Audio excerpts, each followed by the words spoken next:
Hasibuan. Oke, itu dari kacamata yang mengetuk pintu. Saya sekarang mau beralih kepada Mas Prof. Otto Hasibuan. Tadi diminta oleh Kang Deddy Mulyadi untuk dikasih Mas. Yang diketuk pintunya dan membuka lebar pintu Peradi untuk memberikan bantuan hukum kepada 6 orang yang sudah mendekam selama 8 tahun. Bang, waktunya nggak singkat. Dan dari cerita-cerita yang kita dengar dari keluarga, saya tadi juga sempat ngobrolin keluarga, perjalanan di awal-awal dan hingga kini itu nggak berat, nggak ringan, begitu berat.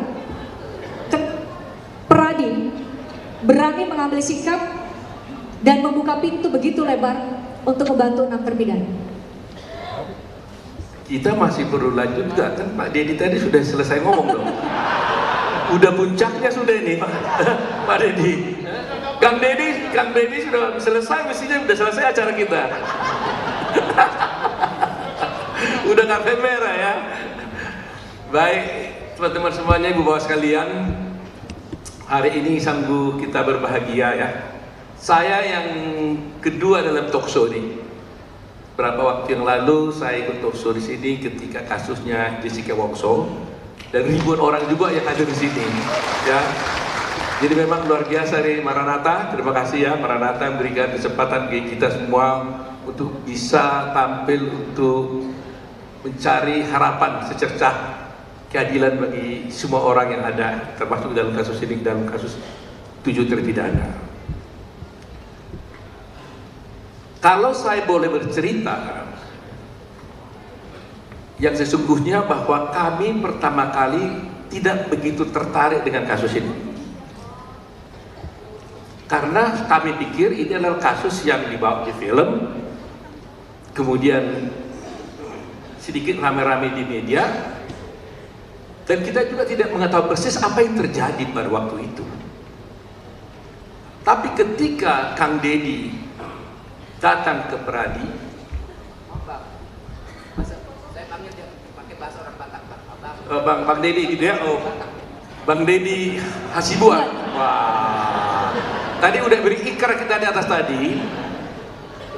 Bang Deddy ini adalah jadi Hasibuan dan nanti udah jadi mau potong kerbau. Pada waktunya ya, potong kerbau kita ya. Nah, jadi Hasibuan dia. Ikrar ya ini ya. Deddy Mulyadi Hasibuan. Jadi pada waktu itu Bang Deddy ini datang bersama ibu daripada para terpidana, beberapa terpidana ke kantor Peradi. Hadir di sini ya. Bang, sebelah kanan kita. Ya. Sebelah kanan kita. Keluarga terpidana mohon berdiri. Ini ya. Oh, ada di sini ya. Kita berikan tepuk tangan untuk memberikan dukungan dia, ya. kepada keluarga terpidana yang hadir bersama kita semua. Jadi baik ya. Ini dan juga termasuk saudaranya yang menjadi saksi juga. Nah, kemudian pada waktu itu kita kaget, sungguh-sungguh kaget setelah mendengar cerita daripada keluarga ini yang dibawa oleh Kang Deddy ini. Oleh karena itu kami berpikir, kenapa masih bisa terjadi ya kasus seperti ini di negeri ini? Saya sudah mengalami pengalaman yang pahit ketika kasusnya Jessica Wongso. Kita bisa menonton bagaimana kasus itu terjadi. Namun pada waktu itu tidak terjadi seperti yang sekarang ini.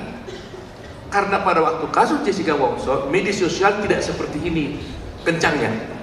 Kalaulah mungkin media sosial sebegini kencangnya, mungkin akan berbeda masalahnya. Ya.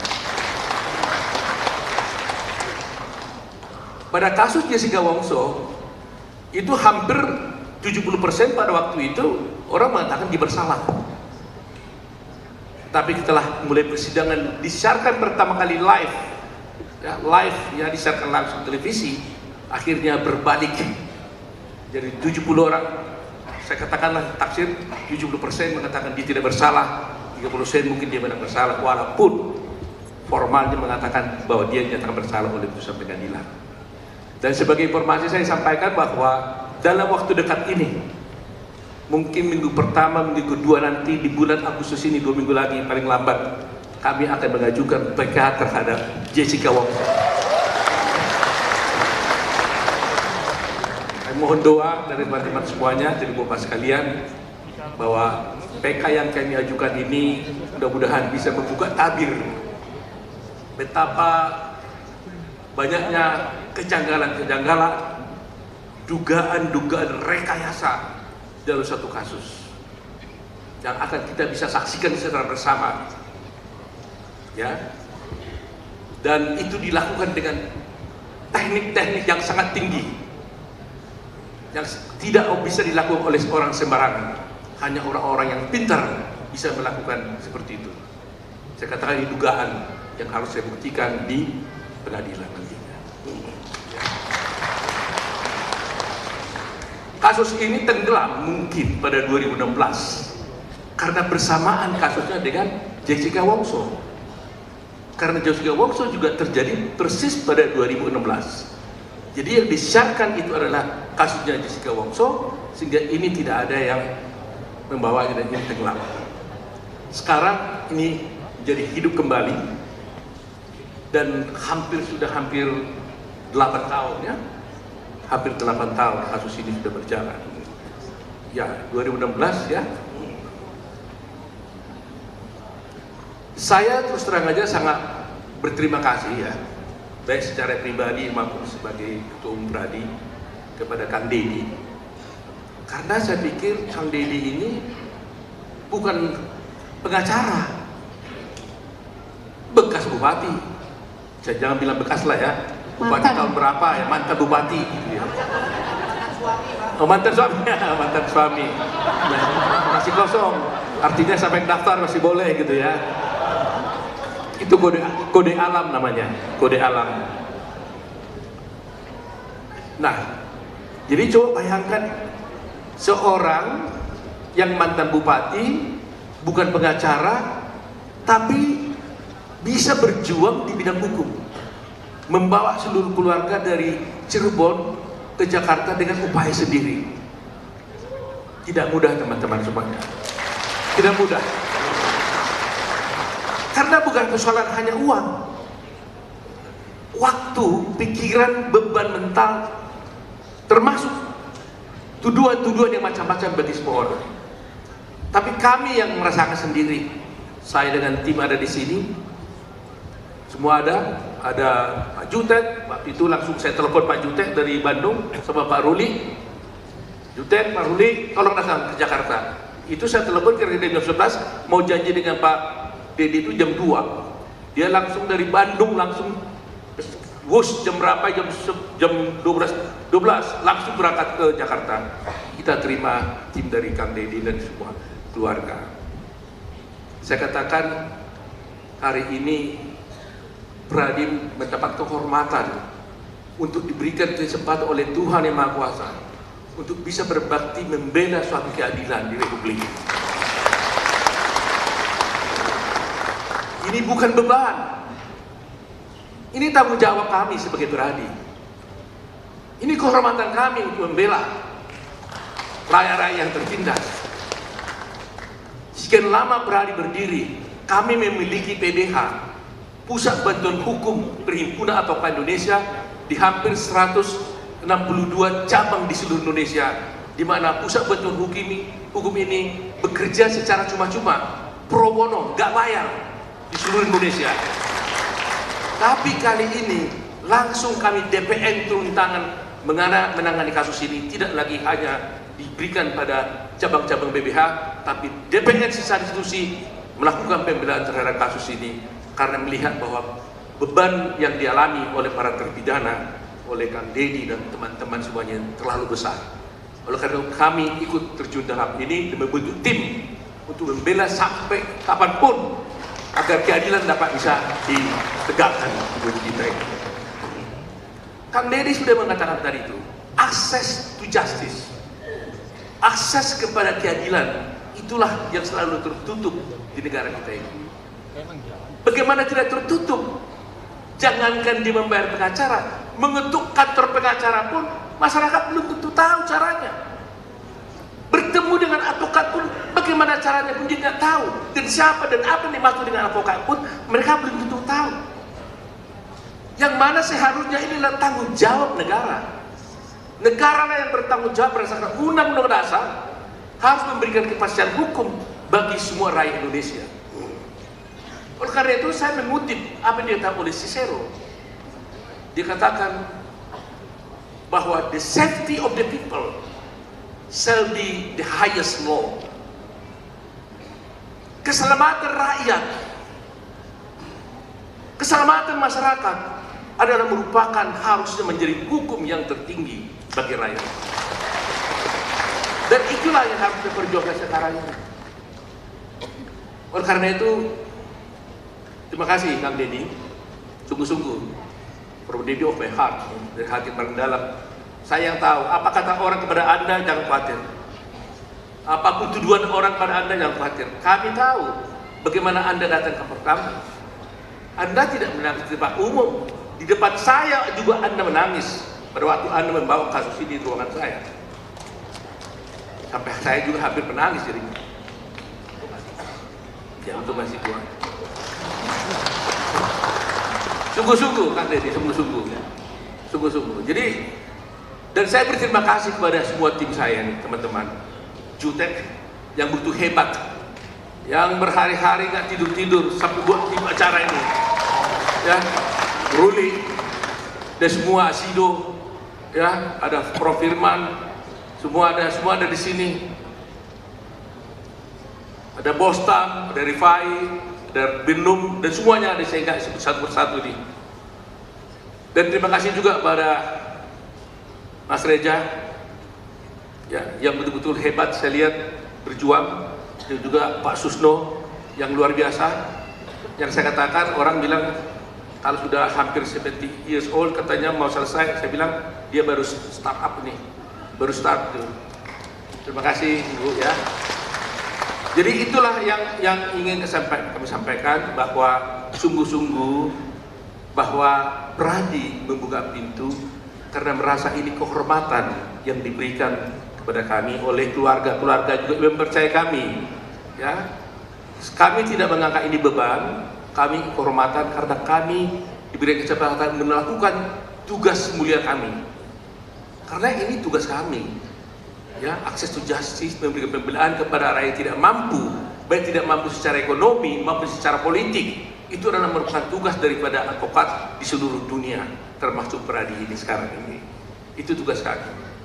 Nah, sekarang saya ingin menyampaikan sedikit, kenapa sebenarnya masih bisa terjadi seperti ini?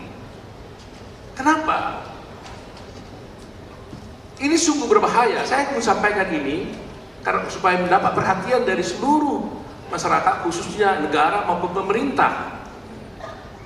Akhir-akhir ini saya melihat, merasakan, dan mengalami ada pergeseran tentang sistem peradilan di Indonesia ini. Paradigma berpikir para penegak hukum sekarang ini sudah bergeser. Masing-masing profesi, advokat, jaksa, polisi, itu sudah menganggap sebagai lawan. Sudah terjadi rivalitas di antara para profesi ini. Padahal semua kami ini, polisi, hakim, jaksa ini, dan juga pengacara, itu adalah penegak hukum. Jadi kalau bisa berbeda terus, bertabrakan, saya bertanya, hukum yang mana yang ditegakkan oleh empat penegak hukum ini? Hukumnya satu, tapi bisa berkelahi terus di persidangan, termasuk di media massa.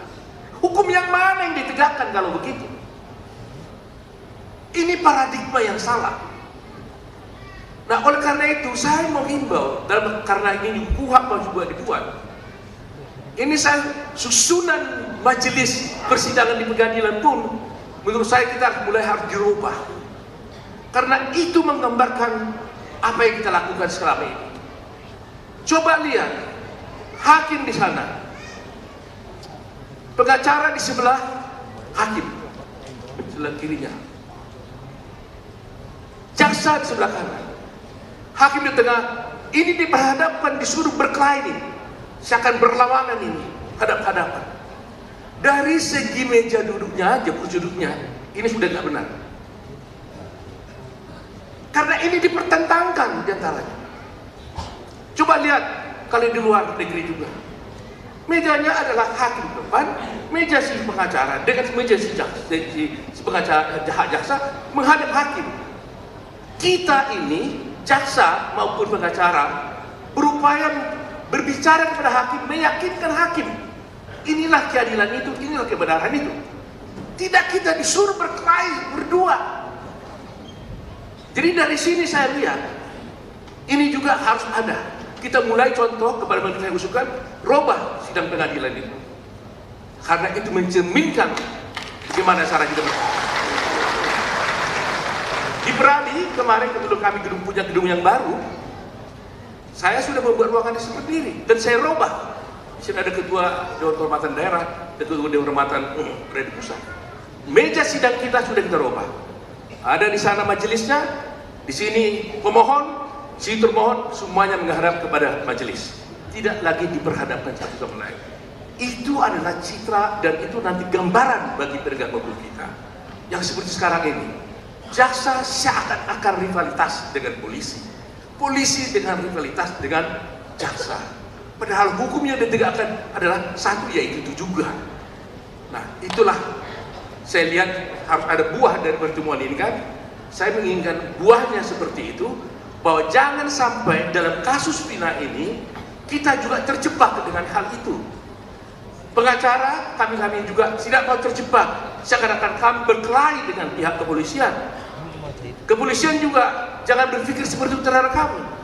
Demikian juga terhadap jaksa dan sebagainya. Mari kita sama-sama menegakkan hukum. Gak ada yang menang jadi kalah. Yang menang adalah keadilan itu sendiri.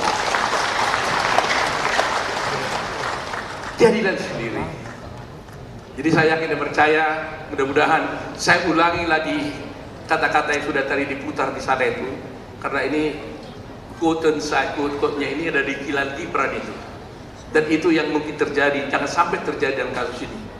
Kebohongan itu hanya bisa ditutupi oleh kebohongan yang lebih besar. Ya, kebohongan kecil hanya bisa ditutupi oleh kebohongan yang lebih besar. Ya kan? Saya ulangi lagi, kebohongan kecil akan ditutupi oleh kebohongan yang besar. Kebohongan besar hanya bisa ditutupi oleh kebohongan yang lebih besar lagi. Sampai akhirnya kebohongan itu sendiri bercerita tentang kebohongan itu sendiri. Jangan sampai itu terjadi dalam kasus ini. Oleh karena itu, mudah-mudahan semua ada di sini yang datang di sini 5.000 orang. Saya yakin inilah orang-orang yang menambahkan keadilan di sini. Betul atau tidak? Betul tidak? Kalau Anda tidak mendapatkan keadilan, kebenaran, Anda tidak mungkin mengeluarkan uang, waktu, dan pikiran datang ke sini. Benar? Terima kasih kepada ibu sekalian. Dukung kami berjuang untuk kebenaran. Semoga kebenaran itu bisa terwujud seperti tema sekarang ini. Secercah harapannya, secercah harapan cahaya terpidana kasus Vina. Terima kasih. Baik, kita berikan tepuk tangan yang meriah untuk Profesor Otto Hasibuan. Tadi saya tidak bisa menggunakan kata menarik, tapi itu semoga menjadi diskursus publik bahwa dalam banyak kasus kita dihadapkan pada fakta bahwa semua pihak yang hadir di persidangan, semua APH justru lebih ke, dan sederhananya adalah menang-menang untuk mencari kebenaran, bukan untuk mencari kebenaran material secara bersama-sama. Jaksa, banyak mungkin orang awam yang tidak mengetahui bahwa jaksa adalah pengacara negara yang seharusnya seluruh rakyat Indonesia untuk bisa mewujudkan keadilan kepada siapapun yang tengah berproses hukum. Itu tampaknya banyak sekali yang tidak tahu soal itu, Prof. Otto. Termasuk Prof, tadi belum disinggung, soal para advokat yang berbeda organisasi saat ini seolah-olah dihadap-hadapkan, atau ini adalah, mungkin Prof. Otto sudah lihat di media sosial, ini adalah kasus Vina Eki ini seolah-olah adalah pertarungan antar organisasi advokat yang berbeda-beda. Itukah yang terjadi, Prof? Saya kira itu enggak ada kaitan dengan organisasi di sini. Tetapi memang di dalam orang akan bisa melihat mutu daripada para advokat masing mungkin begitu, tapi tidak bertarung organisasi. Karena bagaimanapun Peradi itu the biggest one, ya kan? Peradi adalah organisasi yang sah berdasarkan undang-undang advokat, anggota kita hampir 70.000 orang, ya kan? Cabang kita ada di hampir 192 cabang di seluruh Indonesia. Saya kira kita juga menjadi anggota daripada yang sadar by International Bar Association di anggota advokat dunia. Jadi saya kira hal itu tidak merupakan soal bagi kita. Ya. Jadi kalau masyarakat melihat ada perdebatan antara lawyer yang ini dengan lawyer lain, itu adalah semata-mata seharusnya oleh masyarakat adalah semata-mata diskursus hukum untuk sama-sama menghadirkan keadilan untuk bagi pihak yang dibela. Ya, saya harus berpikir positif. Saya tetap hormati semua advokat itu berpunya tujuan yang baik. Dari organisasi manapun dia, saya tetap menghormati bahwa dia bertujuan untuk membela keadilan dan kebenaran. Nah, oleh karena itu coba saya hanya memberikan nasihat. Ada kekhawatiran. Nah, ini kan kekhawatiran nih. Kekhawatiran karena ada beberapa isu yang saya dengar.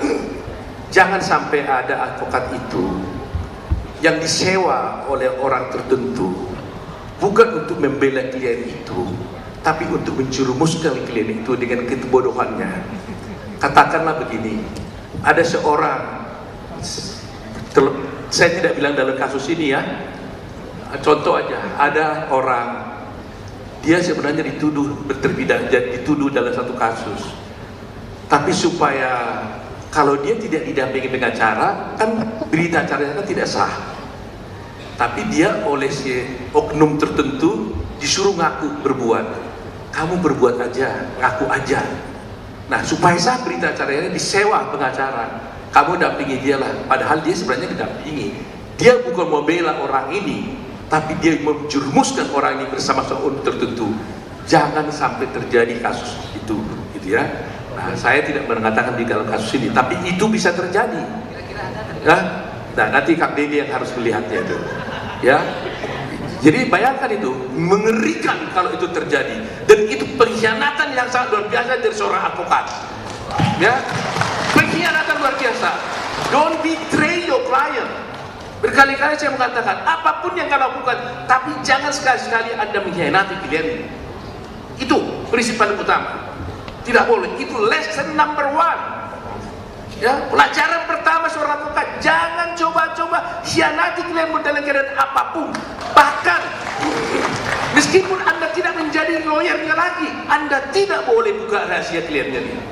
Itu tidak boleh, paling terlarang gitu. Jadi itu kekhawatiran sekarang. Jangan sampai ada seorang ya yang didakwa, ya sebenarnya dia tidak mau bela ini, tapi untuk melegalisir perbuatan orang tersebut, apakah itu menjadi pengacaranya? Jangan sampai terjadi. Mudah-mudahan dalam kasus ini tidak terjadi. Kalau itu terjadi, Kang Deddy mungkin yang lebih tahu. Ya, Kang Deddy ya. Itu nih, Christian. Baik, terima kasih, Prof. Tadi sudah menggambarkan bagaimana ada diskursus, ada perbedaan perspektif.